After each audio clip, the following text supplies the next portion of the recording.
Et on commence donc par ces rebondissements dans l'affaire de l'animateur Coé. Sébastien Coé, désormais visé par 3 plaintes pour viol et agression sexuelle, dont celle déposée le 18 novembre dernier à Bourg-en-Bresse. 2 autres femmes, Guillaume, se sont manifestées depuis. Que sait-on sur ces 2 nouvelles plaintes donc déposées? Parce que l'on en sait, vous l'avez presque résumé, Julie, c'est qu'il y a une première plaignante le 18 novembre et que se sont ajoutées 2 autres plaignantes. Donc ça fait 3 plaintes maintenant qui visent effectivement Coé. Et ce que l'on sait, c'est que le service d'enquête va être un service commun, puisque c'est le parquet de Paris qui récupère cela, et c'est la brigade de protection des mineurs de la direction régionale de la police judiciaire parisienne qui va enquêter avec des policiers très expérimentés en son sein. Parce que pour l'une des victimes présumées, ça se serait passé lorsqu'elle était mineure. Voilà. Pour l'une, elle était mineure, effectivement, au moment des faits. Et ensuite, parce que il arrive parfois que quand les affaires sont aussi très sensibles, très médiatiques, on demande à la brigade de protection des mineurs, alors évidemment il faut avoir été mineur ou que des mineurs soient victimes, mais de traiter cela parce qu'il y a des enquêteurs qui là aussi ont un savoir-faire en particulier. L'affaire du youtubeur Norman par exemple, ou la terrible affaire de Jacques Boutier, vous savez, le PDG d'Assu 2000, bon, ça fait partie de ces affaires qui ont été traitées par la brigade de protection des mineurs avec des enquêteurs qui ont l'habitude de ce type d'enquête. Ce matin, chez Bruce Toussaint, j'ai vu l'avocat de l'animateur Coé dire que Coé avait déposé plainte pour tentative d'extorsion de fonds en bande organisée, dénonciation calomnieuse, faux et usage contre personne non dénommée. Ça n'est pas si classique dans ce genre d'affaires. Non, mais c'est là aussi une sorte de riposte, au-delà de la riposte médiatique qui est pas vraiment intervenue. Ce sera à vous surtout de l'apprécier. Il ne s'est pas encore exprimé publiquement. Il y a une riposte judiciaire. Donc son avocat a fait savoir, il y a eu plusieurs communiqués, qu'il ne manquerait pas de poursuivre en justice les personnes qui diffameraient Coé. Et par ailleurs, il y a eu effectivement les plaintes que vous signalez. Peut-être qu'on peut l'écouter justement, l'avocat de Coé qui était ce matin sur BFM TV. La défense de mon client, c'est de dire que les accusations sont parfaitement fausses et qu'il est aujourd'hui victime d'une dénonciation calomnieuse, d'une dénonciation qui est parfaitement fausse et qu'il a aussi apporté ces éléments qui démontrent qu'il y a eu une extorsion, une tentative d'extorsion en bande organisée par plusieurs personnes. Et ça, ce sont des éléments qui sont aujourd'hui entre les mains de la justice. On a constaté qu'il y avait de multiples incohérences et de multiples contradictions qui, encore une fois, ne sont pas sur des points mineurs, sont sur les points essentiels que la justice devra analyser et devra examiner. Le lieu des faits, la date des faits, l'âge qu'elle avait et même les faits eux-mêmes qu'elle reproche, sur lesquels elle se contredit en disant qu'il y a eu une contrainte, finalement en disant qu'il n'y a pas eu de contrainte. Donc c'est pour ça qu'il y a eu une plainte en dénonciation calomnieuse, parce que ces faits ils sont faux. On va évidemment donner la parole à Maître Isabelle Steyer, avocate au barreau de Paris, qui est sur ce plateau. Mais avant, j'aimerais faire un petit tour de table avec mes camarades. Une réaction, Fred Hermel? Oui, la réaction, il est dans son droit, Coé, de riposter judiciairement. Il a le droit de porter plainte. Alors, je ne présume pas, je ne connais pas l'affaire. Enfin, je ne connais pas la réalité des choses. Personne ne la connaît pour l'instant et la justice va décider. Mais il y a une chose qui me gêne, c'est que Coé ne peut pas exercer son travail. C'est-à-dire que Coé est un animateur d'une radio privée, où il n'y a pas d'argent public. Le fait d'avoir été écarté de l'antenne, de ne pas pouvoir exercer sa profession... Depuis mercredi dernier. Depuis mercredi dernier, me gêne un peu. Si Coé avait été boulanger ou mécanicien, il pourrait exercer son travail. Vous ne le savez pas. Vous ne pouvez pas le présumer. C'est-à-dire que l'employeur aurait très bien pu dire dans une boulangerie que ça lui fait subir un préjudice commercial trop important et que donc il écarte... Oui, mais alors, on va dire, parce qu'il a le boulanger qui est l'artisan. S'il avait été artisan boulanger, son propre patron, est-ce qu'il pourrait exercer? Non, mais le problème, c'est que la médiatisation de Coé fait que automatiquement, il est écarté de son travail, il ne peut pas vivre de son travail. Donc ça, c'est quelque chose, voilà, qu'on doit quand même souligner. Et d'ailleurs, on constate que finalement, il y a même 2 poids 2 mesures avec les personnalités politiques, où vous avez des ministres qui sont accusés, qui sont parfois mis en examen, et qui restent aujourd'hui au gouvernement. Et dans le même temps, vous avez des animateurs, pourtant dans le divertissement, qui eux sont condamnés d'office. C'est-à-dire qu'avant même d'être condamnés par la justice, ils ont déjà cette condamnation immédiate, alors pécuniaire dans certains cas, on ne le sait pas, mais en tout cas cette condamnation de mise à pied, puisque en réalité, on évoque une mise en retrait. on sait que c'est une mise à pied déguisée. C'est l'employeur qui prend cette décision. L'animateur, lui, n'a aucun intérêt à se mettre en retrait. Et simplement, étant donné qu'il subit cette décision, il préfère l'assumer et faire croire que c'est une décision partagée.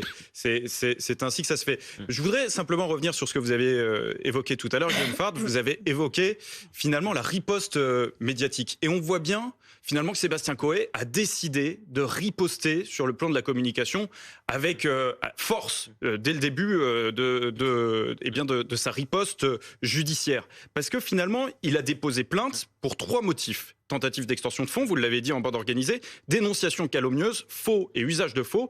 Et l'avocat qui s'est exprimé ce matin, on l'a entendu. Et même précédemment, il avait déposé une plainte pour harcèlement, si ma mémoire est bonne. Tout à fait. Il y a quelques jours. Harcèlement sur les réseaux sociaux, effectivement, une plainte qui avait été déposée dès mi-novembre. Donc on voit bien qu'il y a effectivement la volonté de riposter sur le terrain médiatique. Oui, mais parce qu'il y avait déjà eu une accusation médiatique, évidemment, en dehors, à côté de l'accusation judiciaire. Plus riposte judiciaire que médiatique, en réalité. La riposte médiatique. Oui, mais il a fait un tweet et tout ça quand il s'est fait un communiqué immédiatement. Christane Banon, c'est votre première chez nous aujourd'hui. Vous tombez sur cette affaire, c'est comme ça. Qu'est-ce que vous en pensez ? Mais je pense en fait qu'il faut voir les choses de façon un peu plus grande que le cas de Monsieur Coé. Ça nous amène à 2 réflexions selon moi. Une qui est une réflexion vraiment qu'on doit tous se faire et se poser. Que voulons-nous pour ces gens-là ? Celui qui est dans sa boulangerie, celui qui est dans une entreprise, celui qui serait demain à BFM ou Monsieur Coé. Est-ce qu'on veut les écarter ? Et à ce moment-là, il faut réfléchir comment ça se passe d'un point de vue financier, d'un point de vue du fonctionnement de l'entreprise. Comment le chef de sa boulangerie il fait pour continuer à faire son pain si le boulanger ne peut plus exercer ? Et dans quelle mesure c'est pas aussi une attaque à la présomption d'innocence ? Parce qu'il faut aussi se poser cette question-là. Mais en même temps, s'il s'avère être coupable, l'avoir laissé travailler, ça peut être un problème. Donc c'est une réflexion qu'on doit avoir. J'ai pas la réponse, mais je pense que c'est une réflexion qu'on doit tous se poser. Et vous avez raison, vous voulez continuer, je vous en prie. Non, et la seconde, c'est d'un point de vue médiatique. Est-ce qu'on doit feuilletonner comme ça, chaque jour, des affaires dont on ne sait rien finalement ? Personne autour de cette table n'est enquêteur. On peut donner les clés pour que les gens comprennent, mais est-ce qu'on ne devrait pas faire tout ce travail-là ? Ce qu'on est en train de faire, ce débat, est-ce qu'il ne devrait pas avoir lieu une fois que le jugement sera rendu ? Oui, mais c'est parce que la propre justice, parce que si le Figaro qui a sorti cette information, c'est parce qu'il y a des gens de l'autorité judiciaire qui ont filtré cette information. Ils l'ont pas inventé. Il y a eu un compte Twitter, une enquête. Les avocats de l'intéressé. Ou les avocats de l'intéressé. Voilà. Non, mais c'est-à-dire que. Est-ce qu'on continue à jouer ce jeu-là ? C'est-à-dire les gens qui officient dans la justice, aussi bien les juges, qui vous voulez, les avocats, les journalistes n'inventent rien. Feuilletonnent parce qu'on leur donne les informations. Christane Banon a raison et on va donner la parole à Maître Meyer, mais c'est vrai qu'il faut faire très attention. Et nous, vous avez raison. J'ai pas dit qu'on inventait. Non, mais c'est parce que si on en parle, c'est parce qu'il y a des gens dans le cadre judiciaire qui donnent cette information. On a le droit, elle a raison, Christane Banon, et nous-mêmes à BFM TV, on a le droit de se poser cette question aussi, parce que c'est vrai que c'est compliqué de ne pas tomber dans une sorte de procès médiatique avant même qu'il ait lieu. C'est compliqué de ne pas tomber dans la calomnie, d'aller fouiller dans les chambres à coucher de gens célèbres pour... Parfois de fausses raisons, parfois de vraies, de justes, et ça, et la justice le dira. Je pose la question. Effectivement, pour l'instant, on n'en sait rien. C'est toute la difficulté de ce genre d'affaires. Maître Meyer. Oui, bien sûr. Mais moi, ce que je trouve intéressant, ce qui est intéressant, c'est qu'on a des jeunes femmes comme ça qui n'existent pas médiatiquement, et qui vont décider de faire savoir qu'elles auraient été victimes, j'emploie évidemment le conditionnel, qui sont en province, qui ne connaissent pas du tout les médias, et qui vont effectivement s'emparer des médias, déposer plainte, et puis cette affaire va rebondir. Et cette plainte-là, elle est gérée par les médias. Dire qu'il y a 10 ans, une femme de 25 ans qui va en province déposer plainte pour quelqu'un d'extrêmement connu, personne ne l'entend. Encore moins dans les médias. Aujourd'hui, non seulement on l'entend, mais effectivement, on feuilletonne, on a la suite. C'est-à-dire que quand on médiatise une affaire, le risque, c'est qu'il y ait d'autres victimes éventuelles qui se manifestent. Mais donc ça peut être un bon côté aussi. Ça peut être un bon côté. Donc il y a peut-être un juste milieu à trouver. Je n'ai pas la réponse. On était dans un huis clos total il y a quelques années, il y a 5 ans avant MeToo, sur Trecker, et maintenant on est dans une hyper exposition de ces dossiers-là qui deviennent évidemment. Et vous pensez que c'est positif puisque ça libère la parole d'autres victimes qui peuvent se dire présumées, qui se disent je ne suis pas seul, je peux parler parce que je me sens moins seul. Il y a les deux. Il y a une libération de la parole. Aussi la dénonciation d'un système. Il y a une libération. Comme on l'a vu pour d'autres personnes. Les deux sont vrais. En même temps, il y a une libération de la parole, effectivement, qu'on ne peut que saluer parce que c'est quelque chose de sain, évidemment. Mais il y a aussi un danger, évidemment, c'est la calomnie, c'est le complot médiatique et la surexposition d'une affaire qui peut-être n'a pas lieu d'être. Vous êtes d'accord avec ça, Tristan? Mais complètement, et puis le feuilletonnage, quand on rentre là-dedans, s'il y a un élément nouveau demain, on sera obligé d'en parler. Un nouvel élément après-demain, on sera obligé d'en parler. On feuilletonne comme ça et ça devient quelque chose, c'est presque malsain quelque part. Mais il y a un juste milieu à trouver. Avant, c'était pas bien non plus. Mais si je peux me permettre le débat, ce n'est pas à nous de l'avoir en tant que journalistes. Nous, on ne fait que relayer des informations qui sont rendues publiques. Finalement, le débat... Ou données en privé, en secret. Et le débat, c'est celui-là. Le débat, c'est celui sur le secret de l'instruction. À partir du moment où le secret de l'instruction n'est pas respecté... Il n'existe quasiment plus aujourd'hui. Il y a des fuites. Il est normal que les journalistes s'emparent des informations qui sont transmises, qui sont rendues publiques, y compris aussi parfois sur les réseaux sociaux, et les rendent publiques, puisque c'est notre travail en tant que journaliste. On ne va pas pratiquer la censure parce que l'information... Oui, mais on peut sélectionner aussi. On n'est pas obligé de garder toutes les informations de tout le feuilleton et d'en parler tous les jours. Je sais pas, on peut sélectionner. À partir du moment où ça intéresse l'audience. Voilà. Donc on est dans une course. Est rendue publique. On est dans une course. On est dans une course à l'audience. Et surtout à partir du moment où c'est qu'une personne très connue qui est mise en cause. Et le fait, pardon, là c'est vrai aussi, le fait peut-être que nous-mêmes on n'en aurait pas parlé ce soir, si ce matin l'avocat de Coé lui-même n'était pas apparu dans les médias. C'est un jeu compliqué en fait. C'est un jeu auquel tout le monde participe. Les avocats ont des stratégies aussi de défense, de faire vivre médiatiquement un dossier parce qu'il y a une séquence judiciaire en parallèle de la séquence médiatique. Et puis après, il y a ce dont on parle moins, c'est de la fin de ces affaires. C'est comment est-ce qu'elles se terminent. Et très souvent, elles se terminent dans une double insatisfaction. Alors justement, je vous interromps parce qu'on a effectivement Lisa Adef qui nous rejoint sur ce plateau et qui va tout nous dire, puisque, il faut le rappeler, plusieurs personnalités publiques ont été accusées d'agression sexuelle. Certains ont été blanchis, d'autres sont encore sous le coup d'une enquête et il y a eu aussi des condamnés. Alors le point sur tout ça. Je préfère d'abord vous préciser que, évidemment, cette liste de personnalités n'est pas exhaustive du tout et qu'elle a pour but de se remémorer quelques affaires qui pourraient faire résonance à celle de l'animateur Coé. On va commencer par une affaire en cours que vous avez certainement tous en tête. PPDA, Patrick Poivre d'Arvor, star du JT. En février 2021, la justice ouvre une enquête préliminaire pour viol après la plainte d'une femme. Elle accuse PPDA de l'avoir forcé à avoir un rapport sexuel en 2004 et de pratiquer une fellation en 2009. Cette plainte a été classée sans suite en juin 2021 parce que les faits étaient prescrits. Après ces révélations, 22 autres femmes ont témoigné contre Patrick Poivre d'Arvor. En décembre 2021, une enquête pour viol et agression sexuelle a alors été lancée. Après la prise de parole de très nombreuses femmes, 10 d'entre elles ont porté plainte. Les investigations sont toujours en cours et fait rare, la Cour d'appel a étendu le champ des investigations aux faits prescrits. Autre animateur télé, Lisa, qui a été accusé d'agression sexuelle, c'est Jean-Marc Morandini. Oui, deux jeunes comédiens l'accusent d'avoir été encouragés à s'exhiber nus pour les castings d'une web-série qu'il produisait, web-série tournée en 2015. Et en décembre dernier, Jean-Marc Morandini a lui été condamné à 1 an de prison avec sursis, assorti d'une obligation de soins de 2 ans et une inscription au fichier des auteurs d'infractions sexuelles ou violentes. D'autres ont été impliqués dans des affaires dont les faits étaient prescrits. C'est le cas notamment de Nicolas Hulot. L'ancien ministre et ancien animateur télé a été visé par les plaintes de 6 femmes pour viol et agression sexuelle entre 1989 et 2001. L'une de ces femmes était mineure au moment des faits. En 2021, après la diffusion d'un documentaire dans lequel ces plaignantes prenaient la parole pour raconter leurs agressions, une enquête pour viol et agression sexuelle a alors été ouverte. L'affaire a été classée sans suite parce qu'il y a justement prescription des faits. Ça a été aussi le cas de Jean-Jacques Bourdin, je crois, journaliste et présentateur télé. Oui, en janvier 2022, une journaliste porte plainte contre lui pour tentative d'agression sexuelle pour des faits datant de 2013. Plus tard, une autre femme porte plainte pour agression sexuelle et exhibition sexuelle. L'enquête a été classée sans suite pour prescription des faits ici encore. Et pour certaines personnalités accusées, la justice manquait de preuves. L'acteur Harry Habitant, star du grand écran, par exemple, en 2021, une femme avec qui Harry Habitant, je cite, entretenait une relation depuis 2 mois, porte plainte contre lui pour viol. Il est mis en examen et placé sous contrôle judiciaire. Finalement, il est placé à sa demande sous statut de témoin assisté. La justice a estimé qu'il n'y avait pas d'indice grave ou concordant en faveur d'actes de pénétration sexuelle imposés par la violence, contrainte, menace ou surprise. L'information judiciaire a donc été clôturée. Et d'autres ont été mis en examen mais sont restés libres. Gérard Gérard Depardieu. 13 femmes l'accusent d'actes et de propos sexuels inappropriés qui auraient été commis sur des plateaux de tournage entre 2004 et 2022. Gérard Depardieu dément. Jamais, au grand jamais, je n'ai abusé d'une femme. Il a été mis en examen en décembre 2020 pour viol et agression sexuelle, mais il est donc resté libre, sans contrôle judiciaire. Philippe Cobert, comédien, a été accusé d'agression sexuelle par une ancienne militante fémène pour un viol datant de 2010.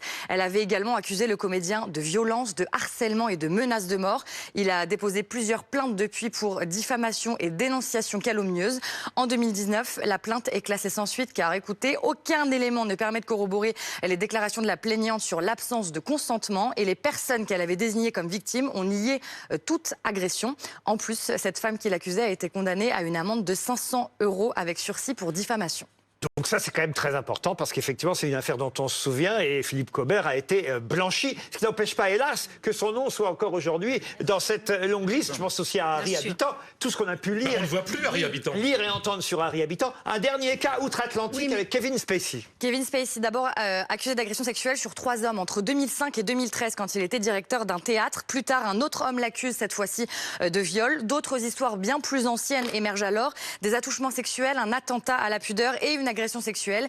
Kevin Spacey admet être un gros dragueur, je cite à nouveau, et avoir tenté des approches maladroites. Mais il nie toute violence ou agression. Et finalement, cette année, l'acteur 2 fois oscarisé a été blanchi. Et sauf qu'il faut se rappeler que lui, il avait même carrément été effacé d'une série et remplacé pour certaines scènes par un autre acteur. Eh ben, ça revient à ma première intervention. C'est-à-dire qu'il y a ce qu'on appelle en anglais la cancel culture, voilà. On fait disparaître ces gens qui après ont été blanchis. Le cas d'Harry Habitant, on ne voit plus Harry Habitant. Maintenant, on a l'impression que il est en tournée, il a repris son spectacle discrètement. Mais pas de promotion dans les médias, par exemple, pour sa tournée. Donc, c'est compliqué pour lui maintenant aussi. Alors, il y a aussi effectivement le problème de la prescription. Et là, j'aimerais entendre l'avocat. Prescription qui d'ailleurs est un problème dans les deux sens. Parce qu'elle peut être aussi un problème pour la personne accusée. Parce que quand il y a prescription, on ne peut pas non plus se défendre d'une accusation qui, au fond, ne sera jamais jugée. Mais oui, mais on voit que là, les personnes qui ont dénoncé ont toutes dénoncé des faits prescrits.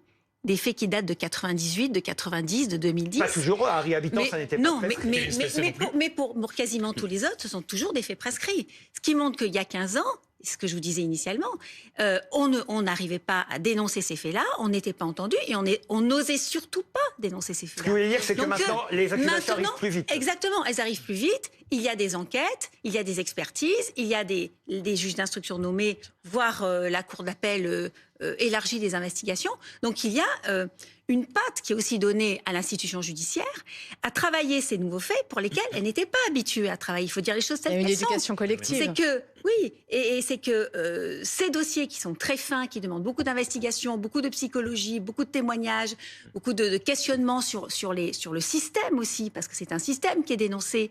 Quand on va voir un producteur, quand on va voir quelqu'un et qu'on lui dit tu fais ça parce que c'est le prix à payer, c'est un système qui est dénoncé. Donc ce sont des conditions de travail, donc ce sont des ambiances. Donc on va au-delà de la dénonciation d'un simple fait. Et je crois que c'est ça aussi qu'il faut entendre. Et puis, Christine Banon, vous parlez de l'éducation. Oui, je pense qu'il y a une porter plainte, par il y a exemple. une éducation collective et je pense que MeToo a réussi vraiment à changer, à bouleverser la société si on est tous éduqués par rapport à ça. Et c'est ce que je voulais dire. Il faut aussi qu'on se remette en question tous sur ce qu'on veut, désormais qu'on est éduqué, désormais qu'on sait qu'on peut mettre du temps à porter plainte, mais qu'il faut porter plainte le plus vite possible, sinon on a beaucoup de mal à réunir des preuves.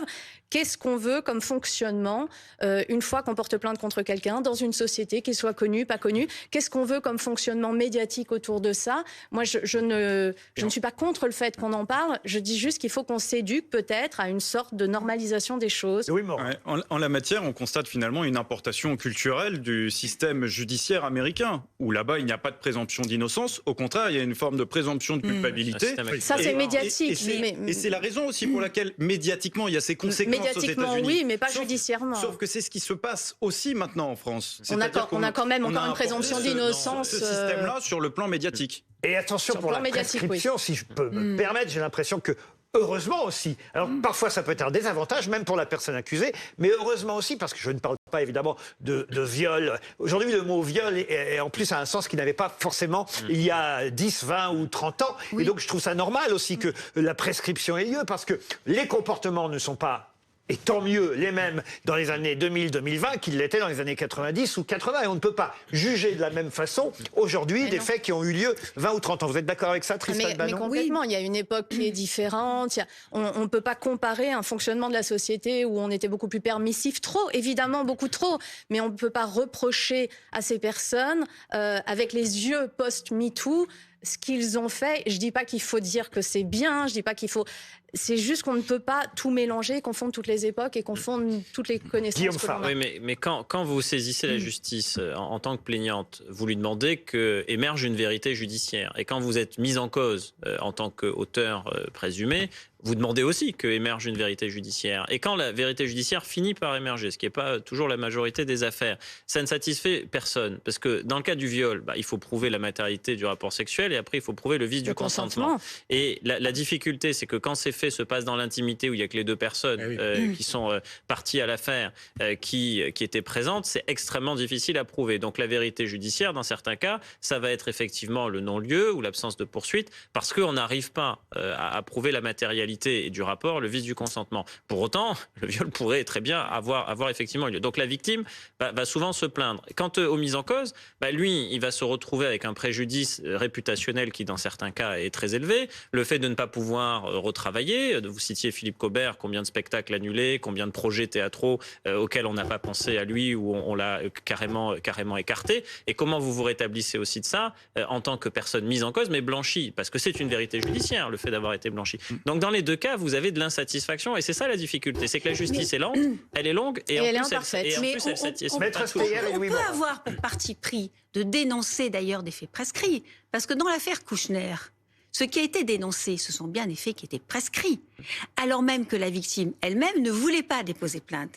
Et c'est donc la sœur jumelle qui décide d'en faire un livre à succès, et qui dénonce l'affaire Kouchner qu'on devrait appeler, l'affaire Olivier Duhamel. Bernard Kouchner n'a rien à voir dans cette affaire. Mais pour une fois qu'une affaire porte... Excusez-moi, mais pour une fois qu'une affaire porte le nom d'une victime, généralement elle porte toujours le nom des agresseurs. Oui, c'est vrai, mais quand on dit l'affaire Kouchner, on pense tout de suite à Bernard Kouchner. Ce serait mieux de donner le nom de l'agresseur plutôt que celui de la victime.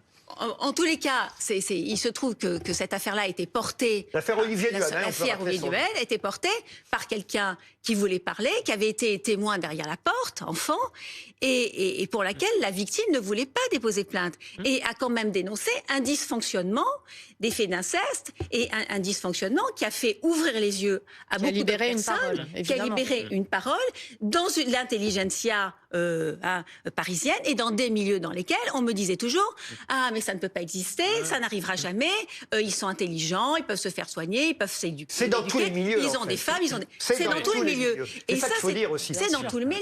Oui, mais après, ça veut dire aussi qu'il faut respecter. Ça veut dire aussi qu'il faut respecter l'autorité de la chose jugée, c'est-à-dire quand c'est jugé, ou en tout cas la vérité judiciaire quand il n'y a pas de procès, parce que souvent c'est classé et c'est ensuite où il y a non-lieu. Il faut respecter la justice, parce que vous avez des cas aussi où des mises en cause ne sont pas poursuivis ou ne sont pas condamnés, et où certains disent oui, mais de toute façon ils sont quand même coupables. Et ça soit très allègrement sur les décisions de justice.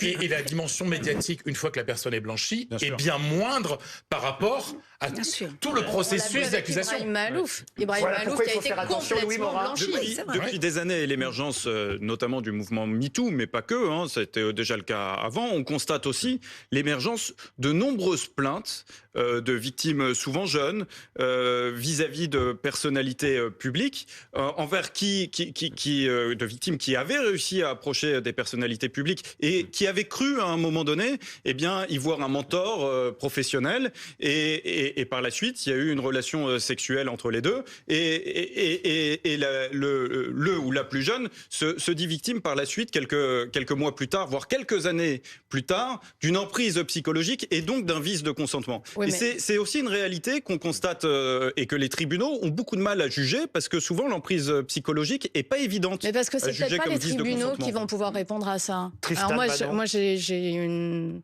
réponse que l'expérience en la matière m'a vraiment, en entendant des femmes en parler, m'a vraiment dont je suis convaincue, c'est que l'emprise, c'est par l'éducation qu'on s'en sortira. C'est pas les tribunaux qui pourront gérer ça. Parce que à quel moment vous pouvez juger le fait que quelqu'un se sent sous emprise. C'est moi, si en sortant d'ici, bon, ça ne peut pas arriver pour des questions d'orientation sexuelle, mais si Monsieur Ruquier Allez savoir. si Monsieur Ruquier m'amène dans un coin sombre et que je me sens obligée, parce que quelque part c'est en tout cas mon patron de l'instant et puis que c'est Laurent Ruquier, à quel moment le juge va pouvoir apprécier si j'ai été consentante ou si je ne l'ai pas été, si Monsieur Ruquier m'a forcé à quoi que ce soit. Donc, on voit d'ailleurs le succès, pardon, vous parlez du consentement, je voudrais signaler le succès du film, le consentement chez les jeunes. On sait que c'est grâce à TikTok, entre autres, que ce film a fait un bouche à oreille incroyable. Si vous me permettez, j'ai vu ce film, il est absolument extraordinaire, il faut absolument le voir. Mais la Vraiment, réponse, parce ça reste on malgré comprend tout. beaucoup de choses en voyant justement, ce film. en réponse à ce film que j'ai vu aussi, la réponse, ça reste l'éducation. Si on apprend aux filles qu'elles n'ont pas à se sentir obligées de quoi que ce soit, qui que soit la personne en face, même si elles sont très amoureuses, très fans, très impressionnées, elles n'ont pas à se sentir obligées.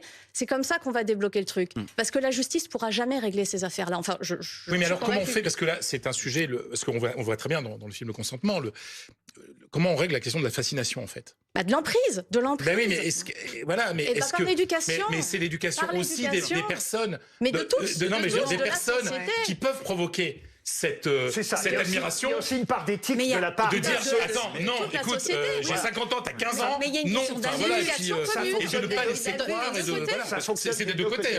Oui, évidemment. Parce que c'est quand même le cas dans l'affaire Coé, c'est des victimes jeunes qui étaient fascinées par un animateur sur la star, et c'est souvent le cas quand même dans les affaires médiatiques qu'on connaît. De fans, dans Fan, il y a fanatique, on le sait, et ça peut avoir les dérives qu'on connaît. Mais le problème, c'est que le sentiment amoureux, finalement, n'est pas très loin de tout cela. C'est une forme d'emprise. Le sentiment amoureux, c'est aussi une forme d'emprise. C'est un moment où vos émotions surpassent votre raison. C'est un moment irrationnel. Et finalement, les fans, c'est aussi des phénomènes irrationnels.